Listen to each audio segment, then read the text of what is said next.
Congressman Boyle, this bill, as it comes down to the wire, I think, as we always knew, I think you and I, being a member of the Tax Writing Committee, the Ways and Means Committee, everything I was hearing about things they wanted to throw in this bill made it an impossible bill to begin with. It's the big impossible bill. That's what it should be called.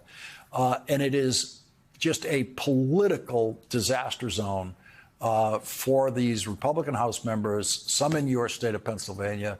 The ones in New York alone, when they lose their seats, that alone gives the control of the House to the Democrats. Are the Republicans in the House tonight aware that this is the vote that could hand over control of the House to you and the Democrats? Well, it's great to be with you, Lawrence. I will definitely be staying up tonight because I am testifying at that 1 a.m. hearing. A great sign, as you pointed out, that you're attempting to pull the wool over the eyes of the American people is when you schedule a hearing to begin at 1 o'clock in the morning. If they were proud of what they were doing, if they thought that this was something that would help them, obviously they would be doing this, during the day, perhaps in prime time. And not at 1 a.m. I do say that this reminds me very much of 2017. I believed at the time, and was proven correct, that we won the 2018 midterm elections during the summer of 2017 when Republicans passed in the House their bill to repeal and not replace Obamacare.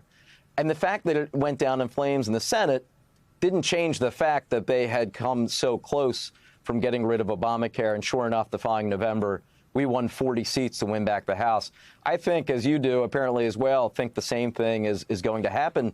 The one thing I would point out, though, is this bill is actually significantly worse. Oh, yes. Because this piece of legislation will throw 13.5 million, almost 14 million Americans off their health care. First, you're cutting people off Medicaid. But second, this does include very deep cuts to Obamacare as well. And finally, I have breaking news for you tonight that literally just came out in the last few minutes as I've been sitting here. The Nonpartisan Congressional Budget Office, the official authority on these figures, has now confirmed this bill, in addition to Medicaid cuts, in addition to Obamacare cuts, includes $500 billion worth of cuts to Medicare. That is now in this bill as well. That is breaking news. $500 billion in cuts to Medicare. That's the biggest cut to Medicare ever contemplated by the Congress. There have been, over the years, trims to Medicare for budget reasons, but nothing on this order has ever been done to Medicare. What happened? Talk more about that breaking news piece that CBO has projected in here. Is that because of interactions that Medicare has with the Medicaid program? Yeah, and forgive me, given your great experience on the Senate Finance Committee, you'll understand this, but it does get a bit wonky for normal folks. Basically, it is because of those interactions, and specifically because of a provision called PAYGO.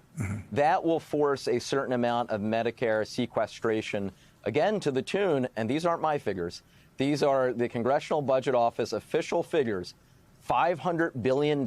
So they take the biggest cuts to Medicaid in American history. They take massive cuts to Obamacare, and then add on top of that the impact of all of their policies mean a result of the biggest cuts to Medicare in American history on top of all of that.